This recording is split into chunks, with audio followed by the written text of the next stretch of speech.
maa ngi nuyu mbokki Sénégal di leen ziar di leen ñaanal jàmm di ko sàkku ci yéen di ñaan yàlla mi nga xam ne moo am jàmm yàlla defal ñu jàmm di wax ne tey man bu may seetaan yenn plateau yi yenn plateau télé yi ma gis ay sénégalais ay doomu réew mi juddoo Sénégal màggee Sénégal di dund ak les sénégalais taxaw di défendre bilan Macky Sall man damay am problème dama naan ngëm-ngëm amatul tawxiit amatul iman amatul ndax doomu aadama am na yoo xam ne war nga koo jomb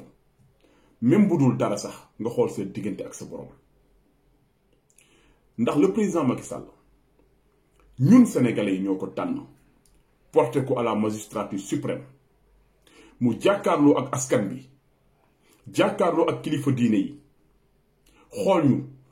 yeux dans les yeux nañu duma mës a nommer un membre de ma famille par décret mu jël rakkam bi mu bokkal ndey ak baay dénk ko caisse de dépôt et de consignation muy kopparu Sénégal di ay milliards yi milliards mu jël ko dénk ko rakkam kon nit kooku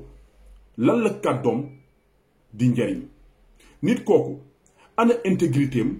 ana dignité nit kooku man loolu laay laaj waa Sénégal ñun sénégalais yi ñoo jël le président Macky Sall porté ko à la magistrature suprême le président Macky Sall jàkkaarloog askan bi jàkkaarloog kilifa diine yi xool leen ci bët ne sama mandat dinaa ko wàññi ba juróomi at dem fu ne ci àdduna bi dëkk tubaab yépp mu wër ko wax fa la même chose ba Sarkozy taxaw di ko tagg ci loolu noonu naan c'est le seul président bi nga xam ne gis naa ko mu ne moom day wàññi mandaawam le président Macky Sall xëy génnaat ci ba mu set wecc ana intégrité nit kooku ana dignité nit kooku le président Macky Sall moom moo fi taxaw ne sénégalais yi yeux dans les yeux dinaa jël gestion sobre et vertueuse bonne gouvernance def ko au cœur de ma gestion may laaj waa Sénégal ana rapport yi nga xam ne moom la OFNAC jël déposé ko ci bureau Macky Sall ana rapport yooyu tey organe boo xam ne yow le président Macky Sall yaa ko initié pour xeex contre lépp luy fraude pour xeex lépp luy corruption organe boobu épinglé say nit yoo xam ne da nga leen teg ci ay bërëb ñu luubal ay milliards yu jeex ay milliards yoo xam ne askan bee ko moom ñu def seeni enquête ba pare seeni enquête ne le président enquête yaa ngi nii diw ak diw ak diw luubal nañu ay milliards yu dul jeex nga daal di jël rapport yooyu dugal leen sa tiroir mu jëwul fenn ana gestion sobre et vertueuse kàddu doomu aadama bi ana lan lay peser le président Macky Sall moom moo fi taxaw xool Sénégalais yi xool leen ci bët yeux dans les yeux ne moom du protéger kenn ñu gis fii Sénégal ay nit yoo xam ne moo xam Siré Dia bu Poste moo xam Anne bu Kudd moo xam Mame Mbaye Niang Prodac mais du jeex buñ ko doon lim doomu Sénégal yooyu jël ay milliards yoo xam ne mënoon na créer ay emploi jël ay milliards yoo xam ne mënoon na créer ay formation ñoom ñu daal di koy jël toog ci ñoom ak seeni njaboot le président protégé leen ñooñu tey ñu ngi Sénégal di dox seeni soxla ñu ngi yor seeni passeport diplomatique di voyager te doomu baadoole bi amul lu mu fajoo kon nit kooku kàddoom ana lan lay peser ana intégrité ak dignité nit kooku Sénégal yéen ñi nga xam ne yéen yor seeni carte électeur di voter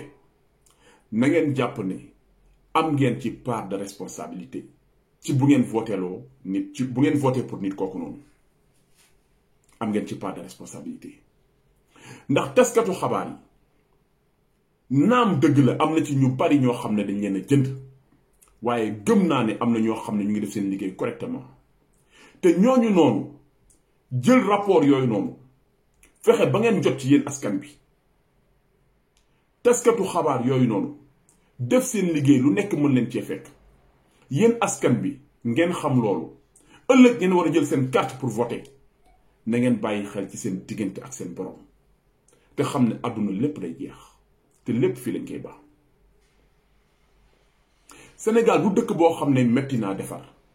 Sénégal dëkk bu yomb defar la mais man bala ñu may wax ay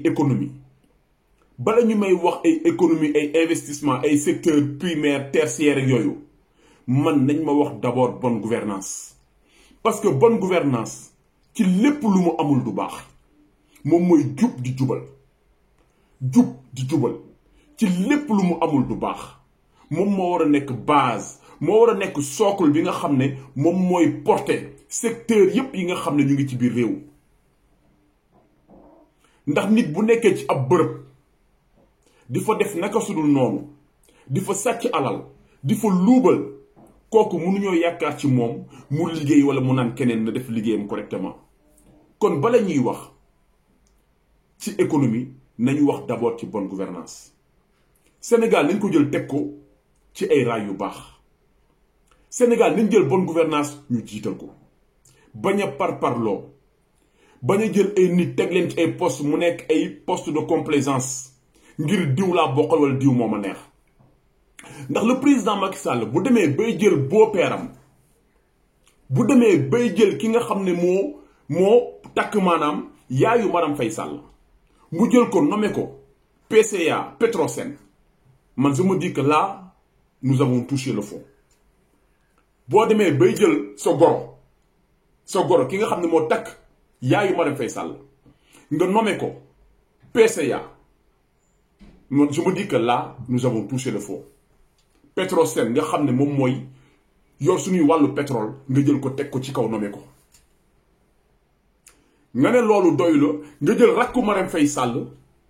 jël ko nommé ko jox ko koppar bu dul jeex man dama naan Ablaye Wade nous pouvons dire tout ce que nous voulons man am na lu bari lu may reprocher le président Wade mais nañu nangul le président Wade que ne moom vrai démocrate la ndax doomu aadama am na yoo xam ne danga ko war a jomb ndax kaddu mooy li nga xam ne moo tënk doomu aadama nit ki boo demee ba amatuloo kaddu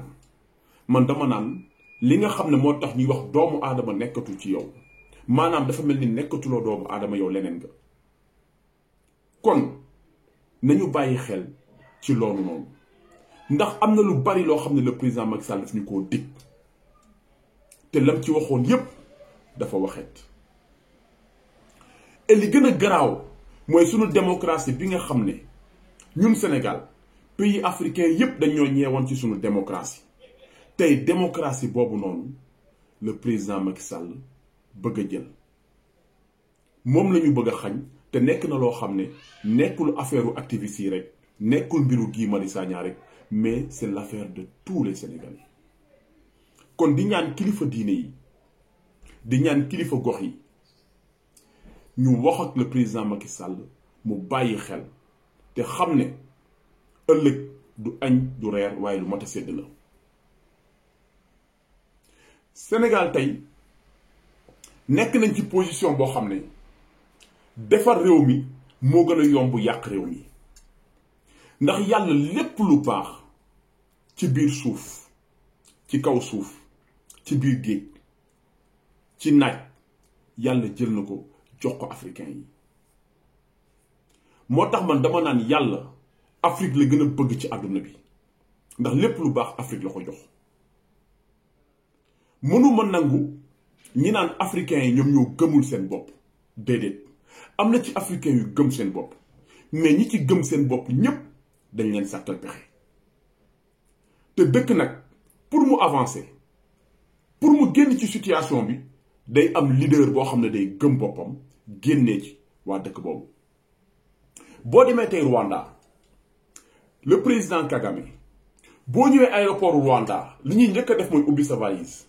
buñ ci gisee luy mel ni plastique dañuy dindi plastique bi teg ko nii jël benn sac en tissu jox la ko nga daal ci def say bagages ñoom ils ont 10 ans en avance ci wàllu environnement même par rapport à l'Europe ils ont 10 ans en avance sur les Européens lu ko waral am njiit bu baax Paul Kagame dafa tabax ay hôpitaux de pointe ay hôpital yoo xam ne dernier matériel yi ñoom ñoo fa nekk jël ay doomu Rwanda yóbbu leen partout dans le monde ñu dem formé wu ji ñooñu bu ñu ñëwee ñoom ñooy nekk ci hôpitaux yooyu noonu ñoom ñooy faj képp ku feebar technologie de pointe boobu yëpp ñoom ñooy nekk ci ginnaaw du benn tubaab bu fay nekk loolu yëpp lu ko waral mooy am njiit boo xam ne dafa gëm boppam dafa intègre ba pare bëgg askanam kon président da nga war a bëgg sa askan jël sa askan jiital ko ci lépp loo xam ne yaa ngi koy def mu nekk intérêt askan bi kon tey les sénégalais nekkuñu di def politique parce que man mënuma concevoir ci plateau télé yi am ay nitu président Macky Sall yoo xam ne dañuy wax activistes yi naan yéen ay politiciens ngeen mais lan mooy politicien c'est-à-dire ay politiciens ngeen kon li ngeen di kaas yëpp dañ koy jël def ko dans le cadre de la politique maanaam yéen diw ngeen faral wala diw ngeen faral kon li ngeen di wax ni pour affaire par loolu non bàyyi leen di lëndëmal xelu sénégalais yi politicien sénégalais la politicien ci askan bi la bokk politicien am na droit ñaxtu bu gisee naka sudul noonu am na droit wax ko peu importe fu mu bokk kon dafa am ay argument yoo xam ne duñu ay argument nañu waxante dëgg le président gestion bi nga xam ne moo nekk Sénégal tey nekkul gestion sobre et vertueuse mais gestion obscure moo nekk biir Sénégal ay doomu Sénégal di sàcc les Sénégalais ñu jël ay marché de gré à gré di ko jox ay nit ARMP ki fa nekk retraite ba léegi ñu ba ko fa ñoom ñu nekk fa kenn xamul la ñuy liggéey Cour des comptes kenn xamul kañ la gëj a génne rapport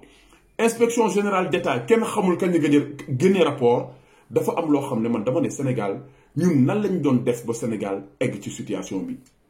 lan moo dal waa Sénégal lan moo ñu dal ba ñu egg ci situation bi ba ñu am recul démocratique bu mel nii recul politique économique et social bu mel nii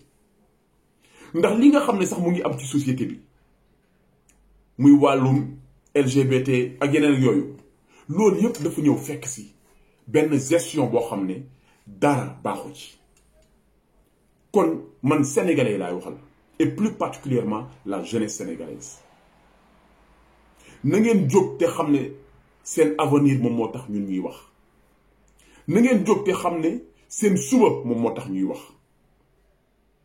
ndax bu ngeen jógul l'histoire va se répéter continuellement da ngeen di jàng ba génn ba am diplôme génn taxaw te du ngeen am fenn fu leen liggéeyee am na ponti ay jeunes yu bari yu nekk ay ponti di fa jaay ay pantalon ak ay chemise boo leen laajee ñii dinañ leen man maîtrisard laa ñii ne la man am naa licence ci tel domaine wala ci tel domaine loolu nekk na loo xam ne vraiment neexul ci xol mais mënuma tëj page bi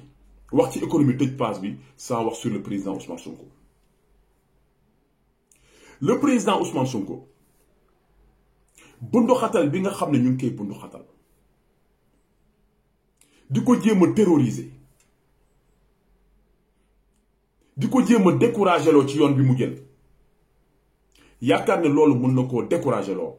seen bopp rek la ñuy nax. Le président est parfaitement conscient des enjeux politiques économiques président Ousmane Sonko xam na lan la Sénégal soxla xam na lan la jeunesse sénégalais soxla te xam na aussi lan la diaspora bi soxla gis ngeen ñun diaspora bi kenn mënuñoo nax le président Ousmane Sonko ñun ak moom ñoo maase mënuñoo nax ci lenn donc ñun bu ñu jëlee suñu temps jël suñu énergie jël suñu xalaat jël suñu lépp ngir jàppale ko c'est parce que ñun dañoo xam ne c'est l'homme de la situation neewuñu ne Ousmane Sonko moo war a jiite Sénégal déedéet mais Ousmane Sonko moo war a jiite Afrique tout entière ndax ci jaar-jaaram ci parcours am na benn éthique bu nekk ci moom boo xam ne ci ñu mu ne Sénégal bariwul ñun ñii di wax ni éthique boobu nekkul ci ñun jegewuñ ko sax kon booy wax ak nit ki na nga xool sa diggante ak yàlla ñun utuñu poste utuñu place utuñu dara mais Sénégal moo ñu ñor bu ñu neexoon toog fi ñu toog ndax ñu ngi lekk lu ñu bëgg a lekk ñu ngi fanaan fi ñu bëgg a fanaan ñu ngi dawal oto yi ñu bëgg a dawal mais tey bu ñu jógee taxaw c'est parce que c'est un devoir citoyen génération bi ci ginnaaw moom moo tax tey ñu toog di wax ak les Sénégalais te xam ne c'est l'homme de la situation Ousmane Sonko c'est l'homme de la situation mooy ki nga xam ne bu jëlee Sénégal changé ci anam yépp ci fànn yépp mais il ne fera jamais l'unanimité ndax ki nga xam ne moo gën ci mbindeef sax musul def unanimité Cheikh Ahmadou Bamba Khadimou Rassoul musul def unanimité Seydi Hadji Malick Baye Niass amul kenn koo xam ne yàlla defal na ko loolu kon ñun xaaruñu Ousmane Sonko def l'unanimité au Sénégal mais sénégalais yi nga xam ne ñoo conscient sénégalais yi nga xam ne ñoom ñoo tukki sénégalais yi nga xam ne ñoom ñoo xammee xam li ne Sénégal xam li ne ci dëkku nasaraan si sénégalais yooyu ñoom ñoo xam valeur Ousmane Sonko. kon ñun tey suñu devoir mooy waxtaan ak suñu jeunesse waxtaan ak ñi nga xam ne ñoo nekk Sénégal xamal leen ne kan mooy Ousmane Sonko ak lan moo tax le président Ousmane Sonko buñ ko dénkee réew mi dina tegu ci yoon. ndax maa ngi leen koy wax may leen le président du moom moo tànn boppam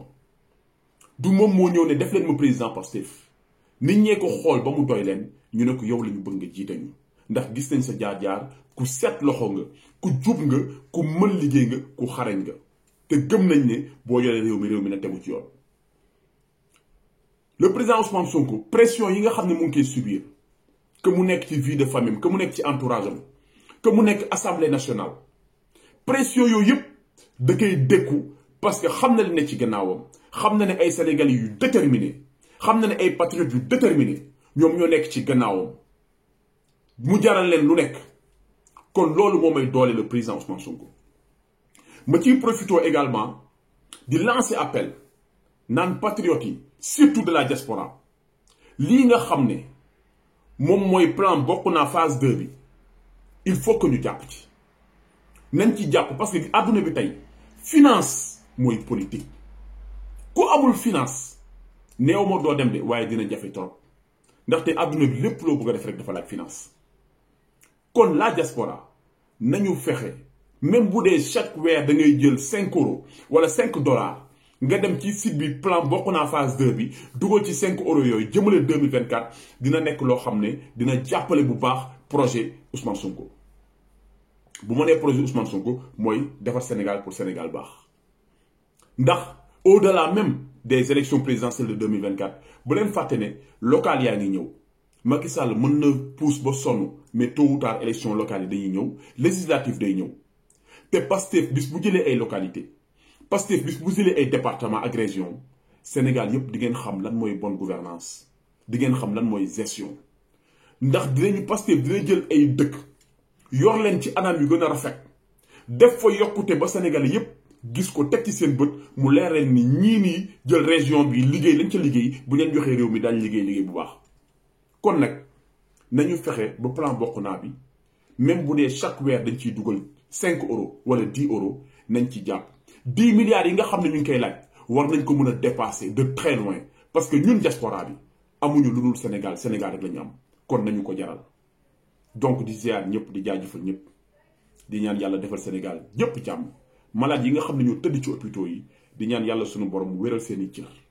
ñi nga xam ne ñoo génn àdduna di ñaan yàlla fañ jëm gënal leen fañ jógee maa ngi ziar ñëpp jërëjëf.